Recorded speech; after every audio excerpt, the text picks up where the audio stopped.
I do want to let everybody know that our friends at CTN are with us today recording this particular meeting.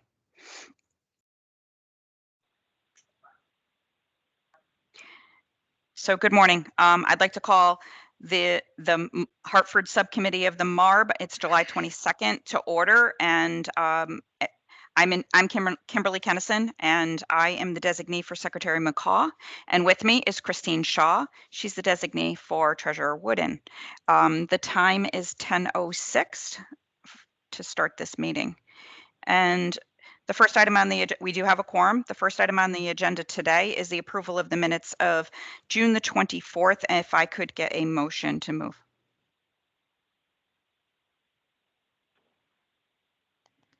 So moved. Thank you, Matt. So moved.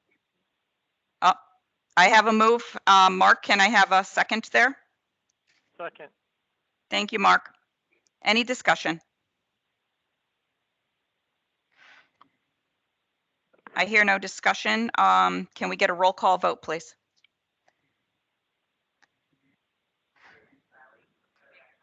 Mr. Brockman, Aye. Mr. Waxenberg, Yes.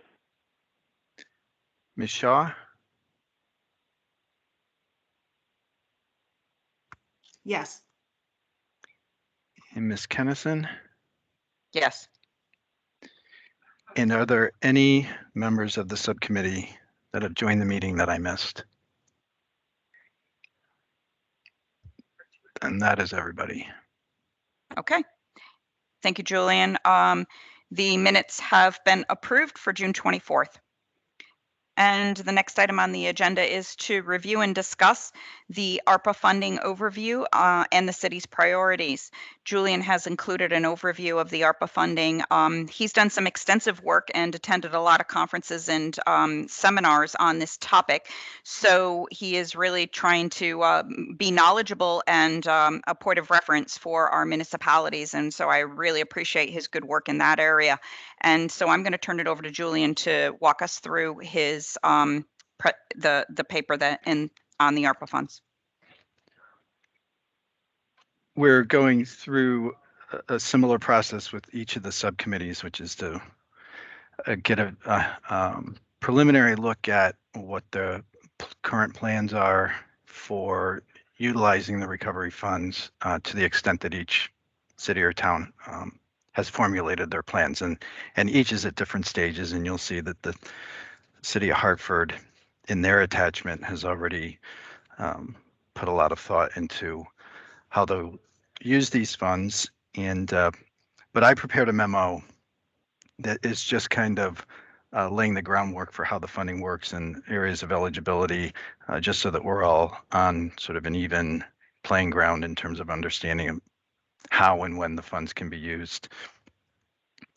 So you'll see at the very beginning of the memo, it talks about the overall funding that's available to cities and towns in Connecticut, which is about $1.5 billion. And of that amount, close to 700 million was allocated for county government. And because we have no functioning county government in Connecticut, those funds are also being redistributed to cities and towns based on generally on their population within their respective county. So there's sort of two streams to each of our designated municipalities. There's the allocation that is directly allocated to the individual municipality, and then there are additional piece of the county allocation. So you can see in the table there that Hartford's allocation between those two pieces is over $112 million. And we also have guidance from the U.S. Treasury on the rules around the use of those funds. They issued an interim rule on May 10th. That's been supplemented by a number of FAQ style documents to try to address many questions that have arisen in the interpretation of the rule. The comment period has closed, but we don't know when the final rule will be issued. Hopefully it will resolve some of the ambiguities in the rule. But that is again, we don't know when to expect that final rule. The eligible uses, which are also outlined in the city's presentation materials for four large categories. I'll just kind of click through them briefly. The first category, which is responding to the public health and economic impacts of the pandemic. So you've actually got two subcategories there, but just at a high level, addressing the public health impacts. So that would be controlling the spread of the disease, caring for individuals and families impacted by the disease. And it also extends to other impacts of the pandemic, such as deferring preventive care, mental and behavioral health issues. And there's also an emphasis sort of throughout these categories on providing assistance to populations or communities, neighborhoods that have been disparately impacted by either the pandemic or have traditionally been impacted in access to healthcare and the healthcare system. And then the other subcategory here is addressing the economic impacts. So that's assistance to households and individuals who may have been laid off or otherwise been harmed economically, assisting businesses.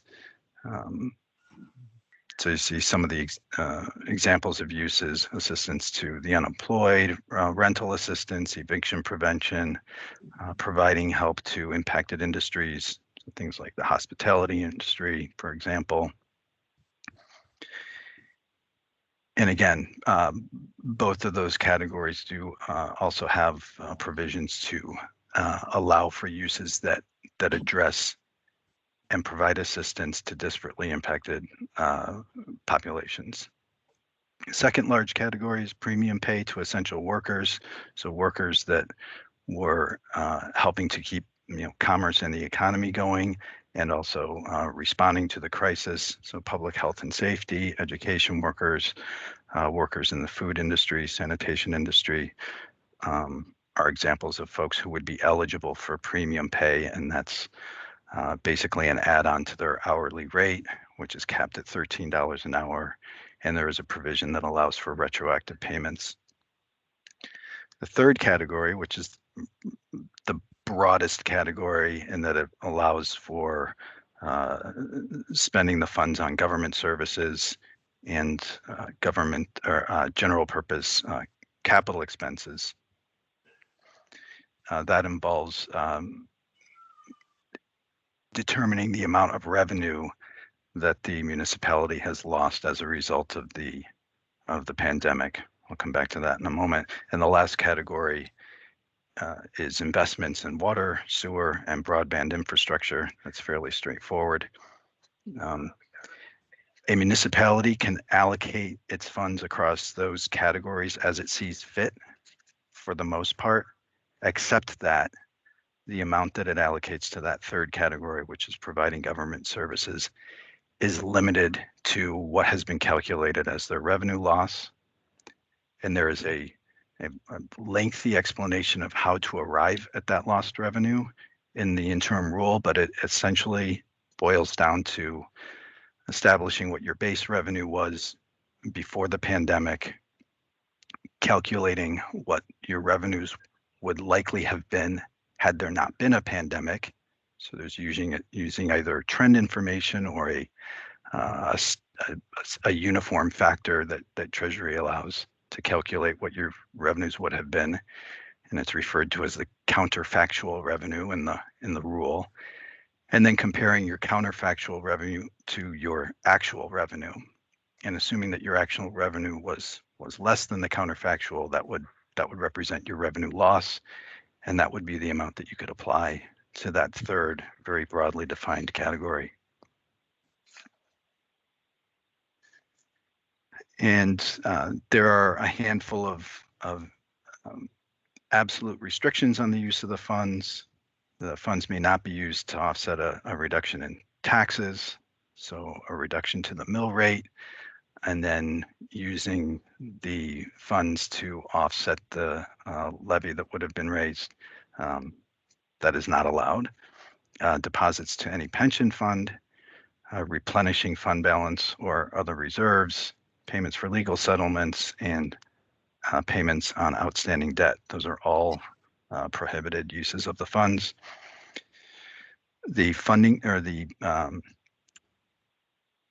spending time frame runs from March 3rd of 2021. So any expense incurred on or after March 3rd of this year up to December 31st of 2024, as long as the funds are obligated by December 31st of 2024, the expenditures can be can extend out to 2026. And then we have a couple of notes on the reporting requirements for the purposes of Hartford.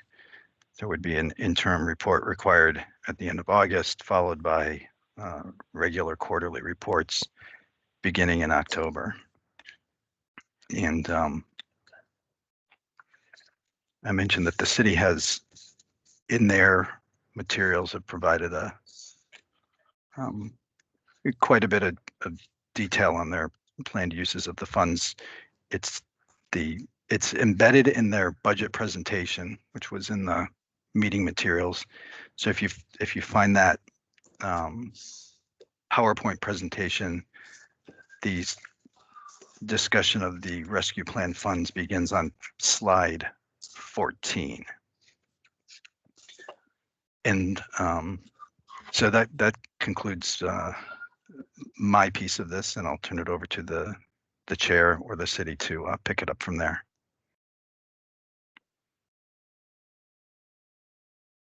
I was on mute. Julian, one question. So of the funding that you listed for Hartford being 112 million, doesn't that get distributed in two different allotments? Or no? It's not pre. Yes. Yes. Right. 50% is available now, and then 50%. I'm drawing a blank. I want to say it's 6 months to a year from now. I'm sure the city knows. 12 months. It's 12 a months. year after the first allotment. Okay. I knew it wasn't all at once. Very good. And I will then turn it over to the mayor to walk us through his part of the presentation of your plan on these funds. Thank you, Mayor. Thank you, Kim, and thanks, Julian. So, Kim, would you like me to just walk through each of the categories of expenditure that's included in that package? I think that will be helpful. Okay. Sure. So, just starting with a broader overview at how we approach this, we recognize that there are a number of urgent, significant needs in our community right now that have been exacerbated by the pandemic. And we want to make sure that we use these resources to address those needs, keeping in mind that there is a separate source of funds for education. Of course, education and helping our young people reconnect, re-engage with school and catch up is one of the most critical and urgent priorities. That is not addressed in this plan only because there is a roughly equal amount of funding that's made available directly to the school system for that purpose. But a number of areas that we felt the need to address immediate needs. We also wanted to balance that with an effort to use this as an opportunity to build back better and to build a stronger foundation for a healthier, more economically sound city with more opportunity. And that's the balance we tried to strike in this proposal.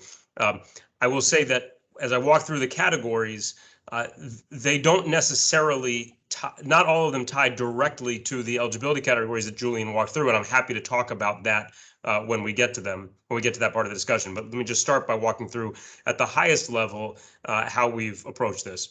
The Biden administration has made clear that in addition to the general eligibility, that one area of expenditure that they consider eligible and appropriate for the use of these funds is investments in community safety. As you know, many cities have seen a spike in violence, and Hartford is no exception. So we dedicated $11.25 million to community safety and wellness. That includes violence intervention and prevention. It includes some mental health and wellness support. It includes additional support to expand the services that can be provided by our Reentry Welcome Center, as well as broader violence reduction coordination. Distinct from that, but tied to it in some ways, we've dedicated just under $14 million to youth services and support. And that includes a grant program to support a number of agencies, local nonprofits that are working with young people in our community. It includes additional funding for youth employment, an expansion of our Youth Service Corps, which is a critical component of our efforts to help engage disengaged and disconnected young people. It includes an investment in citywide athletics and sports education as well. Next category is business support and activation, and we've dedicated $15.3 million to that. That includes funding set aside to activate vacant space, specifically vacant retail space throughout the city, as well as funding for small business investment incentives, small business revolving loans, facade grants, as well as marketing and promotion for the city in general, which you think is important as we recover from this pandemic that obviously has continues to leave many of our buildings empty, and we want to make sure that everyone knows the continued vibrancy of our arts, culture, restaurants, sports, and everything else. Next category is support to housing-related nonprofits, and that's $7 million. We intend to focus this in particular on promoting home ownership opportunities and affordable home ownership opportunities, and primarily, if not exclusively, in what the guidance refers to as qualified census tracts. $5.8 million dedicated to arts and culture. That includes art and culture programming and activation, things like the Summer in the City festival series, which supports things like the Jazz Festival that happened last weekend, as well as many, many others, and public art program to simultaneously support local artists and beautify the city with public art.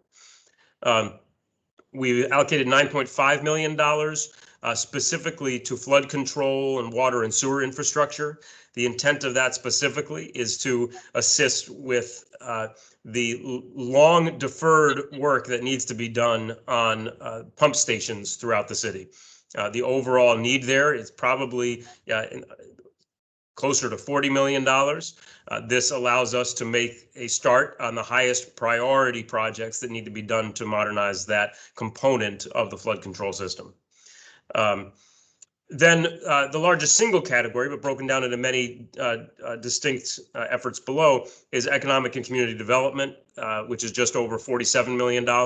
And this, I would say, is really the heart of what I described as that effort to try to make sure that we are building a stronger city with effects that last beyond the window of expenditure for this particular allocation of funds. And then finally, what we've referred to as replacement of lost revenue, which includes some funding for the implementation of this work, includes funding to allow us to increase our housing inspector team so that we can get a jump on the implementation of our new residential licensing program. It includes some other infrastructure work. I will say, though, it's important if you want to shift into a conversation about eligibility, although this amount, replacement lost revenue, is listed here at 6.5, we will be claiming, as allowed under that formula that Julian laid out, a much higher amount of revenue lost due to COVID, which increases the flexibility that we can use, that we have in using those funds. So to put it a different way, we began the process and went far along in the process of allocating the funds in this way before the interim final rule had been published. But we believe that with the flexibility of the calculation of lost revenue included in that guidance, as well as the ability to use some other sources of funds for some of these purposes and use ARP dollars for other purposes, we are still in a position to implement the plan as proposed and as passed by the council. Thank you, Mayor. That's very, very helpful. Any questions from any of the members? I have an echo.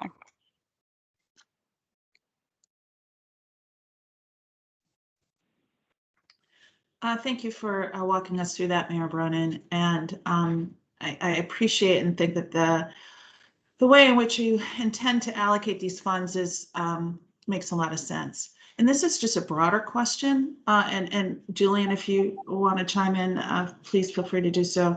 But once these funds are spent, these are essentially one-shot revenues, right? That's correct. And the purposes for which they're put to very good use.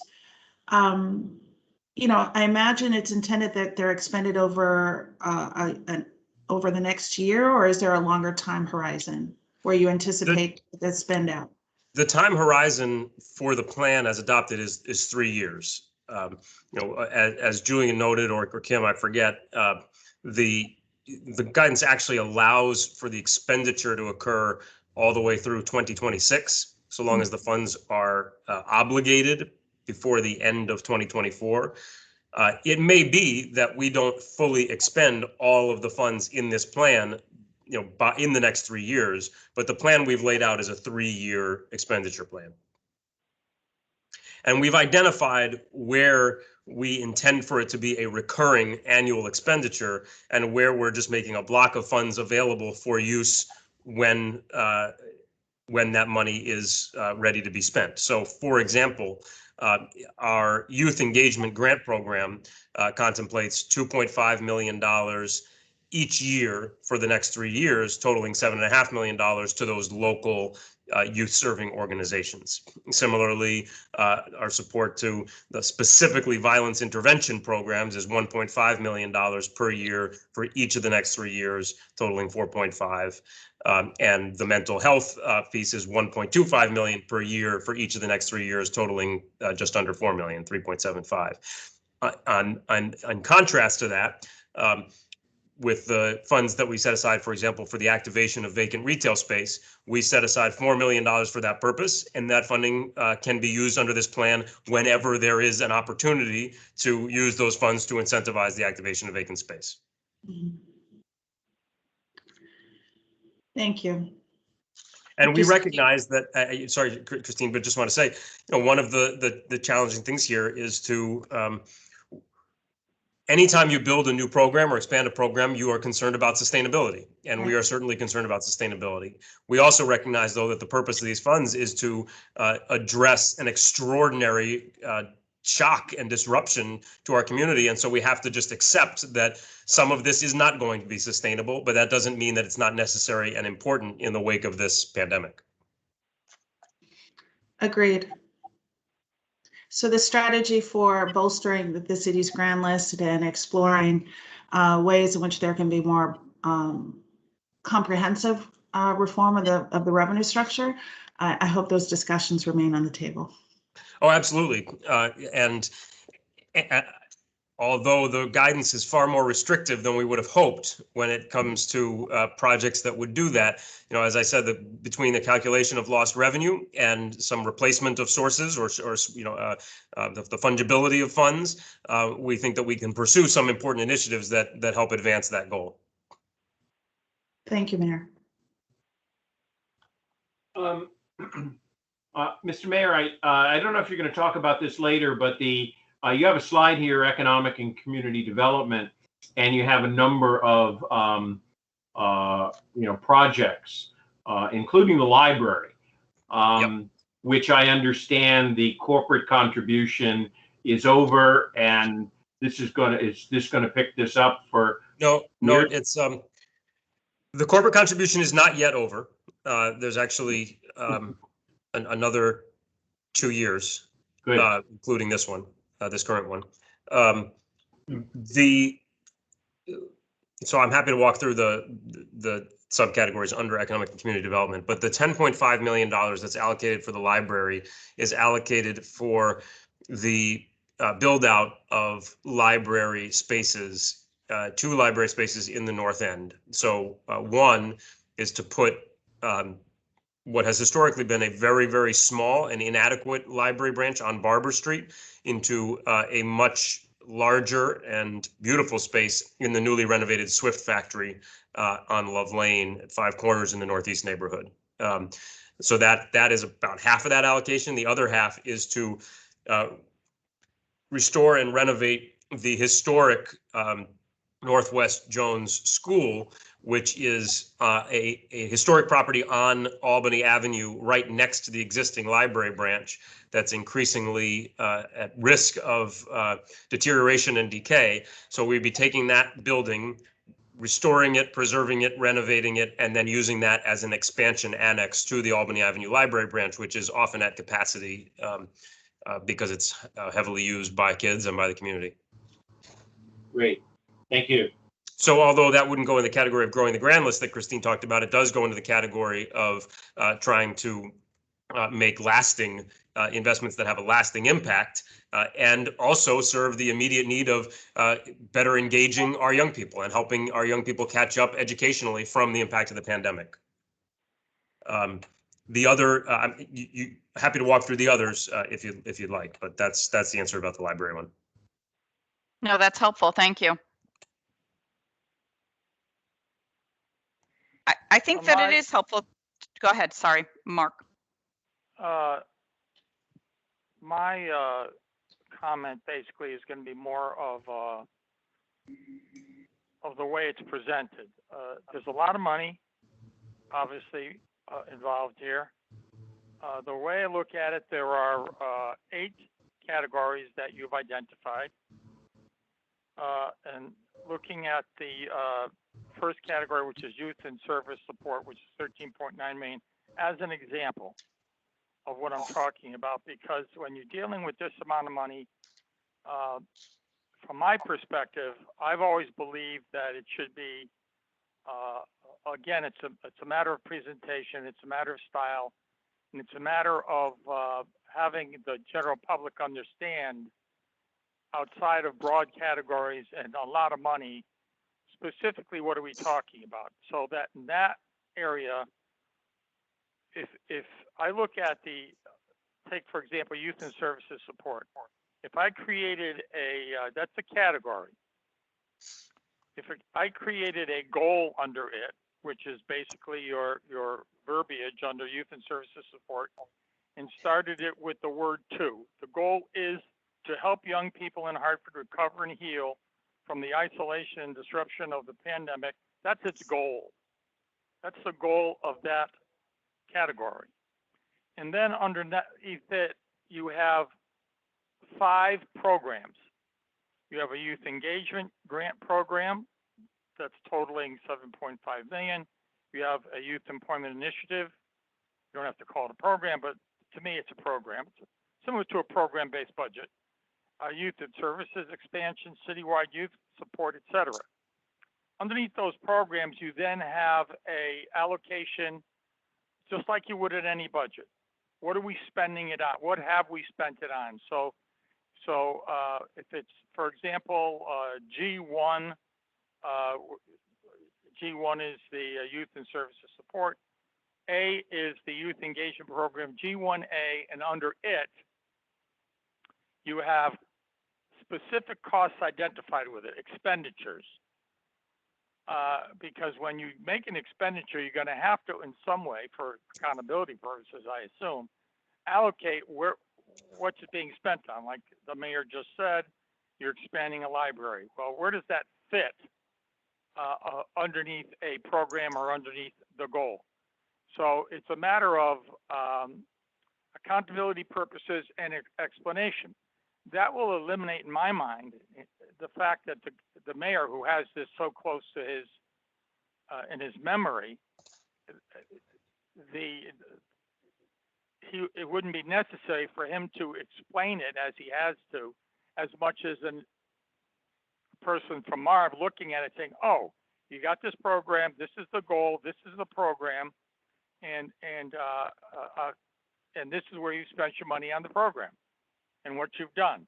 Then you evaluate the success, et cetera, which is a whole separate issue. So to me, it's a matter of not debating what the mayor and the town council has so aptly created here. It's a matter of how do we present this in a way that is more understandable and readable to a layperson so that when they look at something, they say, this is the goal, this is the program, this is what we've done under the program, this is how we spent the money under the program. Oh, okay, fine. And then, of course, was it successful or not is a separate issue. So I don't know. That's a suggestion. I mean, you do what you need to do, but I'm just suggesting that doing it in that fashion may make it more readable and understandable to the general public and to MARB for oversight purposes to say, okay, not questioning your expenditures, is saying where, you know, what's going on, that type of thing. So you don't have to keep doing overhead presentations. So that's my 2 cents as to how it might be altered a little bit for presentation purposes. One comment, Mark, I just want you to be aware of is that we did use the PowerPoint presentation that was initially built back in April when we really didn't have a lot of guidance. The mayor did come out, and I would probably say be one of the first to actually build a plan where most towns really stayed stagnant and did not put any vision to it. So I do want to commend him for doing that and probably being one of the first towns out of the gate to even put pen to paper, where most towns are not doing that at all. So I do appreciate that work. Now that we do have, again, tentative guidance, but we don't have formal guidance, you can then, that's where he can start to bridge the detail between this and get to another layer. This is a high level presentation. I do agree with you there, but I do think that there is more work, and I do think your suggestion should be taken. Mayor. Thanks, thanks, Mark, and thanks, Kim. No, I agree entirely, and hopefully in the presentations you see in each of those categories, we start out with the goal, the broad set of objectives to be achieved, and then the specific programs underneath. In some of those cases, that those programs will, are sort of clear. For example, expansion of the youth service corps, that's an existing program that we are dedicating funds to expand. In other categories, there will be an RFP process that we run that will determine precisely how those funds are expended and what organizations are receiving them. The other thing to say, which I'm sure you know, but we're saying is there is an extensive reporting requirement here that is laid out in the guidance, which we are building a system to ensure that we can comply with fully. So we have, in addition to this, the goal and the high level breakdown of the categories of expenditure that you see in front of you, we're also building a process, a procurement process, an allocation process, a reporting process that will back up all of that. Yeah, and it's not my intent to create a bureaucratic nightmare, because obviously one could over identify things as much as just to. And I appreciate Kim's comments. This is the broad view, and I do commend the city of Hartford and its leadership for developing what I consider to be a very intense look at how we're going to distribute the money. It's more or less just how can we make it more quote unquote understandable? Because I do agree with you, Mayor.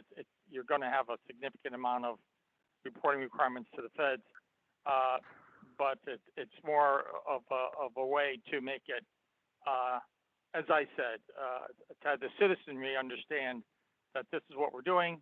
These are the programs we're investing in, and this is what our plans are for the next 3 years. So I look forward to future clarification, and I thank you very much. Thank you, Mark. Mayor, can I ask a question? Yes. I think it's a great plan. I'm just curious and apologize if I missed it. I know that the Board of Education receives significant ESSER funding as well, that has, some other restrictions on it, but can overlap, particularly around some of the youth services areas. So I didn't know if you had all had if you could speak to what that conversation has been like with the Board of Education, where they are in their plan, and how the city's art plan may overlap or complement each other. Sure. No, it's a great question, Matt. So we have worked we've been in close coordination with the superintendent and with her team. As you know, that the COVID relief funding that has flowed to the education side has come in multiple rounds, and so there have been a couple of rounds already passed where there were specific applications made and specific proposals made. The ARP dollars are sort of the third round of that. That's not been finally adopted by the school system, but I think the basic distinction I would make is that the school system's funds are being spent primarily for school day or expanded school day, plus individualized support, tutoring, counseling, admission, attendance support and promotion. Whereas to the extent that our plan dedicates funds to youth services, it's primarily outside of the school environment, with a particular focus on those kids who are disengaged and disconnected. Cool. Thank you.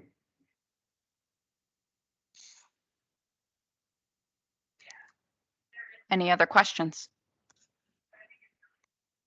If there are none from the committee members, I have a question, Kim. Please.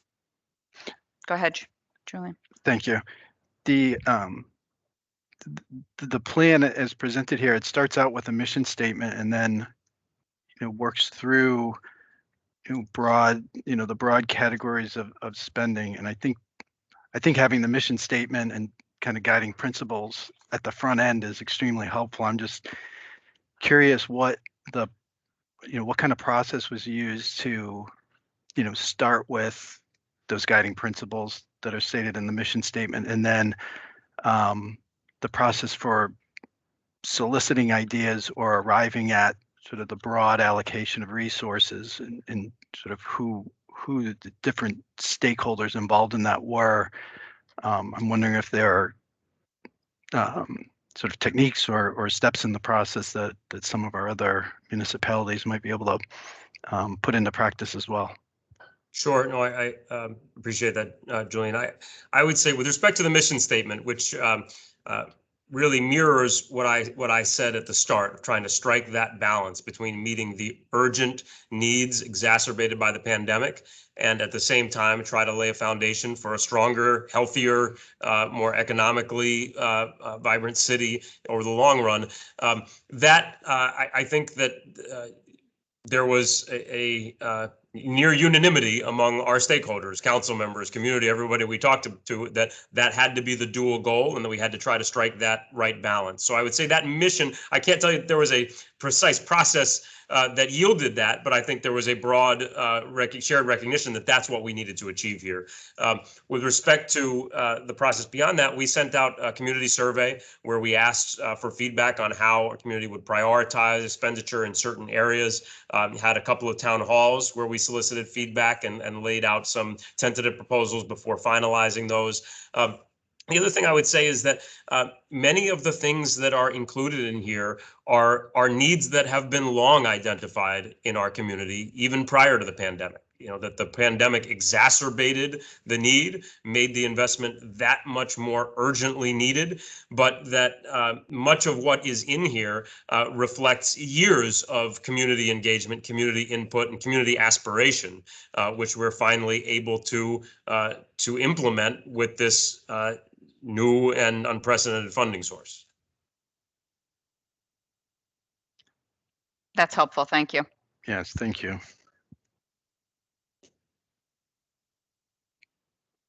That alone could also be a good segue to share with other municipalities. So that is helpful.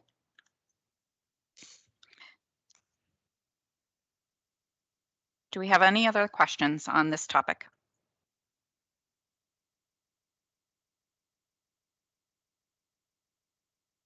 Well, since I hear none, thank you, Mayor. We really appreciate your insight. We look forward to continuing this conversation at our subcommittee and getting updates. And I'm sure that you'll move from a presentation to now the accountability side of where those expenses are going to lie out and get a little bit more into the programmatic side, as Mr. Waxenberg mentioned. And this is, I think that you have a head start compared to many. So thank you.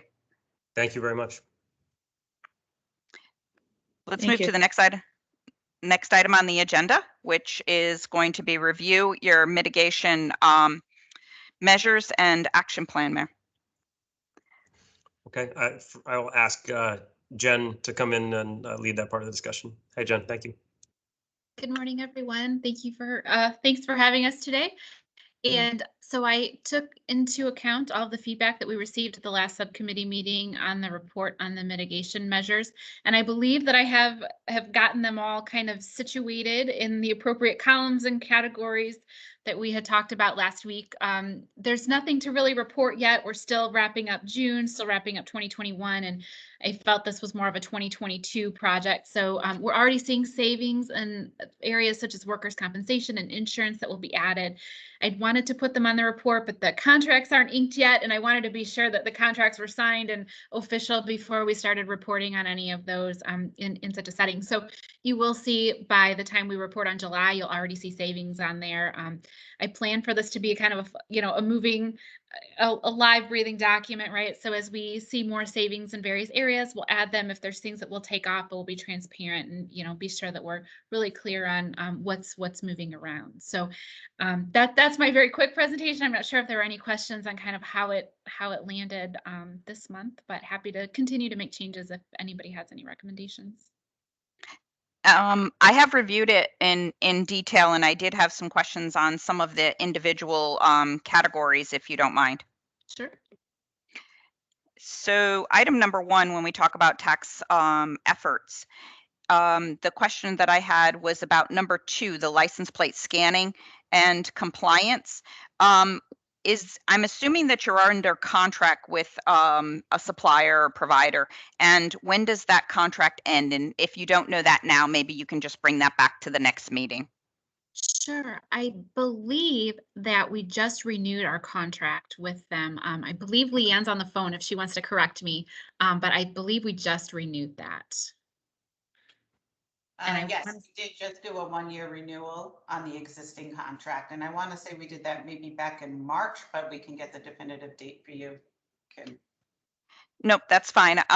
Well, since you were looking for a savings, then was that something that was already contemplated in the 1-year extension, or you think that that would be some kind of discussion or an RFP that you would look to make a change in the future?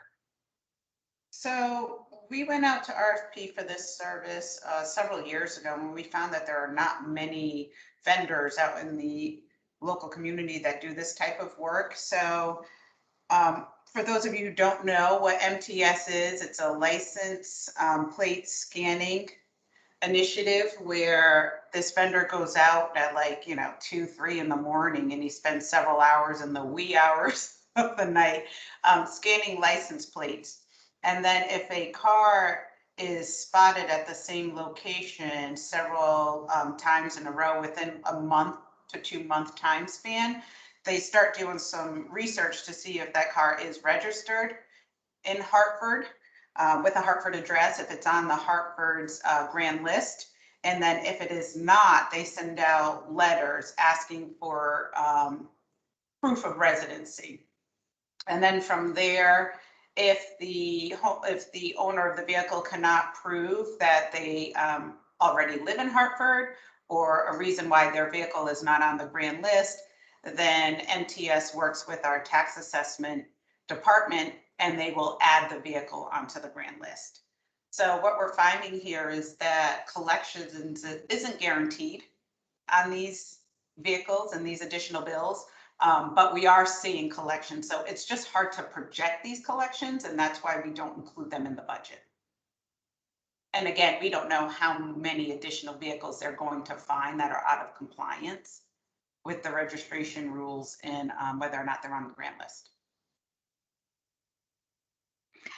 So do you find that this program is successful for you and it's paying for itself? It is definitely paying for itself. It's taking some time to ramp up. We're slowly seeing collections hit the 100,000, 200,000 mark for the year, the full fiscal year. And what is the contractual amount for the year? There is no contractual amount, so it's it's just whatever he gets. Okay, then I'm sorry. So we could Whatever. we build millions of dollars, but we haven't collected that. Okay. So the vendor gets 50% of collections. Got it. And I will say also that this is more of a compliance initiative than it is raising additional funds for the city. Understand. If I could just add, It's correct me if I'm wrong, Leanne, the contract provides, it's 50% of what's collected in the year in which that's identified. In the out years, the city retains all of that revenue. Correct. okay. And so the other important point here is that where there's non-compliance identified in a given year, and there are savings in that year, those savings accumulate presumably in the future years. As you identify folks who are not complying and not paying taxes, you get those vehicles on the tax rolls, then those vehicles stay on the tax rolls in the future years as well. Very good. Which is to say that the amount that you attribute to this program in any given year understates the amount of income that it produces for the city in total. Mm-hmm.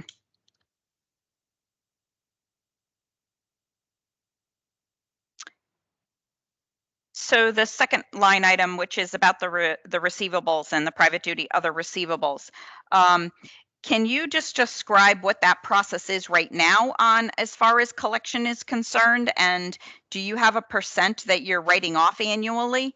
And do you have an allowance for those uncollectible receivables? So I'm just wondering if you're using a third party. And if or maybe you're just not happy with the performance, or you're just looking to, get better dividend output out of a different vendor if you took it to an RFP. Sure. So we currently, as of today, do not have a third-party collection agency, but we are working on contracting with a third-party collection agency. So one of the things that I'm focusing on now is working with this new collection agency that we hope to sign with in the next month or so. I think we're aiming for an August 1st date on the collection agency. As of right now, we're just sending out past due notices. That's kind of been our collection efforts recently. We haven't written anything off. In my 7 months, right, we haven't written anything off. So I'm still working on that process, trying to figure out some things can move to tax bills, some things have to go to the collection agency before we can write it off. Since we haven't had a collection agency in the past year or so, nothing has been written off. So our efforts will be focused around making sure that we are doing all of our due diligence to make sure that we're getting these bills collected. And then at that point, if they're deemed uncollectible, then we'll go through the process that's set through the city. Okay, very good. Are they going to do so this will be your first step, just so you're aware, and I don't know all the details within a city. So I just have to, from somebody who oversaw receivables in higher education, we had two different contracts with receivables. One would be the first placement, and of the first placement, when you received the receivable, I'm talking student accounts, there was either like a 25-75 split, something like that. So the agency would keep 25, we would get the 75. We did not add the fees on top of the existing bill, and we didn't pay them separate. Very similar to your collection with the licensing. It was like a split of the outstanding. So we knew that if they were to collect on it, it would be about 75%. In addition to that 75%, some collection agencies have different methods of doing that. And so there are agencies that you may want to take into consideration, if you haven't already, is a second placement. So let's say you're going to allow the first placement to work this hard, and they're going to work it for maybe 6 months, maybe a year. You decide on how you want to handle that. I then would move it to a second placement. And in that second placement, it was a 50-50 split, because 50 cents on a dollar versus nothing after the first placement, there are those collection companies that are very hungry, and they will go after that 50% for you. So I just wanted to bring that to your attention if you don't have that built in yet. Okay, appreciate that. Thank you. And I would probably, are you going to do a fee for service for this, or are you going to, is your thoughts that in this RFP that they would take a portion of it? I cannot remember how the RFP is written. I apologize, but I'll put that in here for next. Yeah, I would just be very cautious if you're trying to add a fee on top of that, because as we found in student collections, if they can't make the payment already, there is no way that they can make an additional payment. And and some of our federal loans, we had a requirement, no matter what, that you had to keep the loan solid when it went to the collection. So it was fees on top of that, plus penalty and interest. It was very hard for these students to even get out of that situation. So it's hard. You want to clear it up. You want to help them. You want to get something off of that, but you also want it to go away, not try to make it that they can never pay on it. Like credit cards. Right? Yes.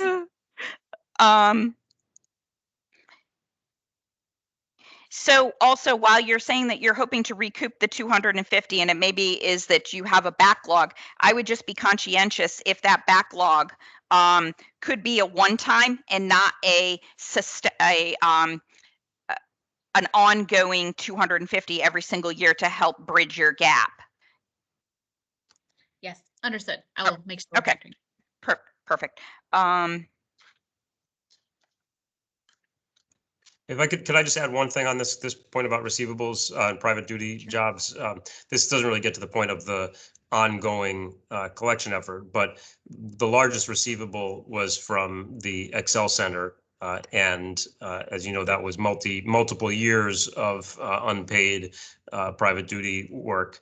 The budget that was recently passed included funds to satisfy that past obligation.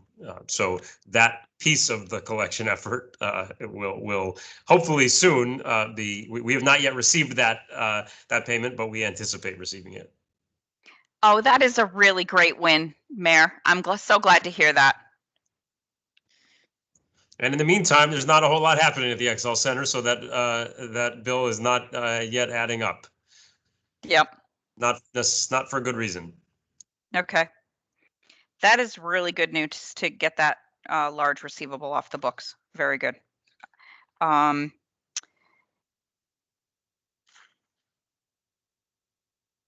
other area that I wanted to bring attention to was under efficiencies, number 3 for procurement and the energy. As far as procurement is, you did say you were going to put some efforts forward for procurement. That one kind of energy, as well as number 7, procurement as a whole, is an area that could be not that you're just going in and looking at contracts and renewing them. It could be, you're actively holding a procurement person to create savings, and that is an entirely different kind of role. And a lot of times you can even do that with your existing contractors at this time. Instead of going to an RFP, we're looking for you to, recognize what's going on in this industry right now. Another thing, I think I mentioned this to you before, is if your purchasing person hasn't connected with our Department of Administrative Services and the ability that the city has to utilize master contracts. I work closely with them right now because we oversee part of procurement here for those in health and human service agencies for purchase of service agreements as well as personal service agreements. But the master contracts, to piggyback off of one of those, can be very advantageous. And as well as, I'm not sure if you have a P-card program, and in P-card programs, I know they can be very dangerous, but if they're managed very well, a P-card program is known to get things out of the trenches for your regular business office. So when you're purchasing supplies and your office supplies, if you automatically did that on a P-card, it is meant to take a lot of volume and make those expenditures through the P-card. You could even keep that as a centralized function within accounts payable. And if you did that and you get the high volume of payments, not a lot of checks or payments going out, then you can also get the benefit where they will give you revenue generation back in that arrangement with these banks. Yeah, I know we do have a P-card program. I don't know the ins and outs of it, but we are on a P-card program that I think Leanne's group oversees. Okay. Okay. And we use Bank of America, and we average around $100,000 to $150,000 rebate annually. Fabulous. Good, you're aware of that. Again, renegotiating contracts, I think that would be helpful. And the other thing I would look into is for computers in our DAS, they do, if the procurement person hasn't gotten connected yet, they do an auction. It's called a reverse auction. So you could come forth and provide, let's say you have boilerplate computers that you use and you put into classrooms or you put into your administration. If you bundle that package together, the next time they're going to do a reverse auction, they will do that on your behalf. Or if not, they probably could teach you how to do this. And you can literally, we got millions of dollars of savings in our budget by doing that. Okay. Wonderful. Yeah, you had It's mentioned that before. Yeah, Yeah, it's and like we once took it a forward, yeah. year, we replaced everybody's computer. It just so happened it went pre-pandemic, which was wonderful. So we were already prepared, you know? Right. Yep. And we did just meet about that yesterday. We spoke did? to our MHIS director yesterday to bring that up to see if we could jump on that. So we appreciate that insight from you for sure. And one other thing is that we hired a procurement manager, a new procurement manager, a little over a year ago, and he's been really great. He brought a lean program to the city. So we're looking at efficiencies in departmental procedures. And he also looked at consolidating Amazon accounts, office supplies. And the next project on the list for him and his team is the copier fleet and all computers. So it is on his to-do list, and he is currently recruiting for a new position to focus on the lean program and cost savings. Beautiful. So members, do you have any questions as well? So I took up a bit of time. Anything to add to this efficiencies? Nothing to add other than I appreciate the revised format. Yeah. Very easy to follow.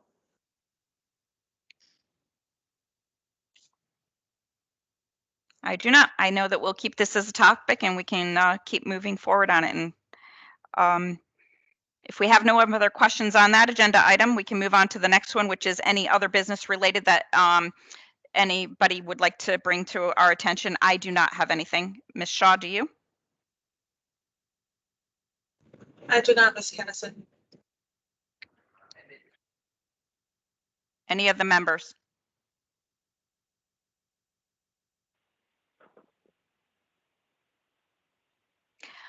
How about the mayor? Or Jennifer? No other business. Thank you very much. All right, then the next item on our agenda is to adjourn. If I can get a motion to move. Seconded. I didn't hear the first. Stephen, I'll take you as the first. Thank you. And thank you for joining us. May I get a second, please? Second, Bob White. Thank you, Bob. All in favor, please say aye. Aye. Aye. Do we have any opposed? Just gonna ask. All right, thank you all. This meeting is adjourned, and I wish you the weekend is right up ahead of us, and I wish you all a great weekend. And we will then see you again. You get the month off for the rest of August, and we will not see you until September the 9th for a MARB meeting and subcommittee on September the 23rd. Great. Thank you. Good summer. Have a nice Thank summer, you. everyone. Thanks, everybody. Bye-bye. Thank you. Bye. Bye.